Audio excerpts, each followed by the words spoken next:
Next, ये question जो आया हुआ है ये आईएएस प्री के अंदर आया हुआ है। यदि मैं गलत नहीं हूं तो ये 2018 में आया हुआ है, लेकिन आईएएस के अंदर आया हुआ है। प्री का क्वेश्चन है, मैंने वहां का ज्यों का त्यों हटाया है। सन मुझे याद नहीं है, आप चेक कर सकते हो। क्या कह रहा है आपसे ये? देखा जाए तो बहुत आसान क्वेश्चन है, और यदि हमें इसके बारे में जानकारी ना हो और थोड़ी बहुत यदि हम संविधान को जानते हैं तो हम ये क्वेश्चन सॉल्व कर सकते हैं। क्या है क्वेश्चन?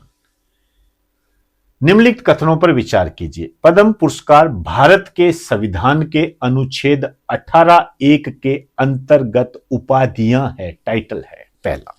दूसरा, पद्म पुरस्कारों की स्थापना वर्ष 1954 में की गई थी और ये हर साल गणतंत्र दिवस पर घोषित किए जाते हैं। यदि थोड़ा बहुत ही भी अखबार में पढ़ा है तो समझ जाओगे। पद्म पुरस्कार किसी भी व्यक्ति को मरणोपरांत नहीं दिए जा सकते हैं, नहीं दिए जा सकते हैं। ऊपर दिए गए कथनों में से कौन सा से सही है? कौन से सही है, मतलब सही कौन से है? केवल 1 व 2, केवल 2, केवल 2 व 3, 1 2 3। इस टाइप के जब भी आपके सामने क्वेश्चन आते हैं मेरे प्यारे बच्चों, स्टूडेंट, मैं आपको क्लियर कर दूं, ये आसान होते हैं, ये टफ नहीं होते हैं। बस ये लंबे चौड़े लिखे होते हैं, और ये जो लंबे चौड़े लिखे होते हैं ना, इन्हीं से हम अपनी सरदर्दी को बढ़ा देते हैं, और सबसे आसान होते हैं ये। अन्य क्वेश्चन में तो आपसे एक फैक्ट पूछता है, यदि वो आता है तो ठीक है, नहीं आता है तो आउट। इसमें तो यदि आप थोड़ी सी सतर्कता बरतें, थोड़ी सी बुद्धिमत्ता, इंटेलिजेंस का इस्तेमाल करें, थोड़ी सी टेक्निक का इस्तेमाल करें तो आप कर सकते हो।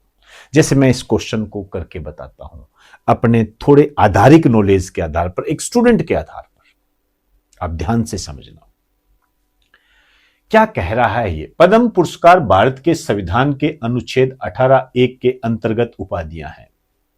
चलो, आपने कॉन्स्टिट्यूशन पढ़ा होगा। उपाधियां क्या होती है?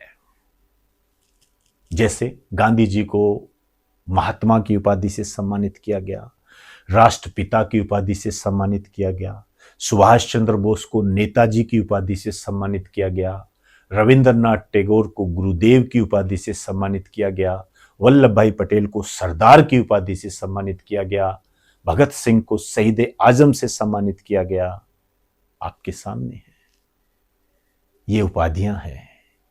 क्या वर्तमान में आप देखते हो कि कोई उपाधि लगाता हो? क्या आप देखते हो? कभी नहीं मिलेगा। यदि आपने संविधान पढ़ा है तो आर्टिकल 18 में उपाधियों के अंत के बारे में बताया गया है। उपाधियों का अंत, इसके बारे में बताया गया आपको। उपाधियों के अंत के बारे में बताया गया है। मतलब आपको राज्य किसी भी उपाधि से सम्मानित नहीं कर सकता। ये कॉन्स्टिट्यूशन में लिखा हुआ है। समानता के अधिकार के तहत आता है, ये आपका मूल अधिकार है, फंडामेंटल राइट्स है। तो उपाधियां तो है ही नहीं। लेकिन जब आप नीचे पढ़ोगे तो लिखा हुआ है सेना और शिक्षा के क्षेत्र में उपाधियां दी जा सकती है। सेना और शिक्षा के क्षेत्र में, सेना मतलब जैसे लेफ्टिनेंट गवर्नर, कपिल देव को लेफ्टिनेंट गवर्नर की उपाधि से सम्मानित किया गया। शिक्षा जैसे डॉक्टरेट की उपाधि होगी तो लगाते हैं ना डॉक्टर, वो आप लगा सकते हो। लेकिन क्या पद्म पुरस्कार केवल शिक्षा और सेना के क्षेत्र में होते हैं? तो आप समझ गए होंगे मेरी बात का अर्थ। ये तो सही नहीं है, एक सही नहीं है। अब जिसमें एक है वो इसका आंसर नहीं है। अब इसमें देख लो, इन चारों ऑप्शन में से एक तो पहले वाले में, तो ये तो हो ही नहीं सकता क्योंकि पहला ये गलत है। एक ये है डी, 1 2 3। दोस्तों, किसी क्वेश्चन में यदि आप दो ऑप्शन पर श्योर हो कि ये तो हो ही नहीं सकते, तो मान के चलना आप कामयाबी की उस दौड़ में चल रहे हो जिसमें आपके आसपास भीड़ नहीं मिलेगी आपको। ध्यान रखना मेरी बात का।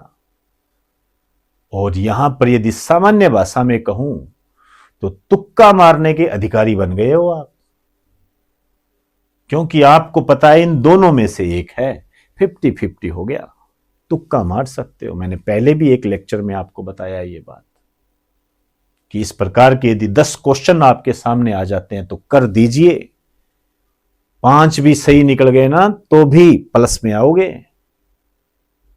तो ये तरीके को पहचानिए। चलो हम आगे भी देख लेते हैं। पद्म पुरस्कारों की स्थापना 1954 में की गई थी और ये हर साल गणतंत्र दिवस पर दिए जाते हैं। जनरली हम ये तो जान सकते हैं कि हर साल गणतंत्र दिवस पर घोषित किए जाते हैं, लेकिन स्थापना के संबंध में हो सकता है 1950 हो, संविधान लागू होने के संबंध में तब से हो सकता है 56 हो, हमें नहीं पता। हम ये कह सकते हैं नहीं पता, एक मौका कंफ्यूज हो गए हम। लेकिन नीचे दे रखा है पद्म पुरस्कार किसी भी व्यक्ति को मरणोपरांत नहीं दिए जा सकते।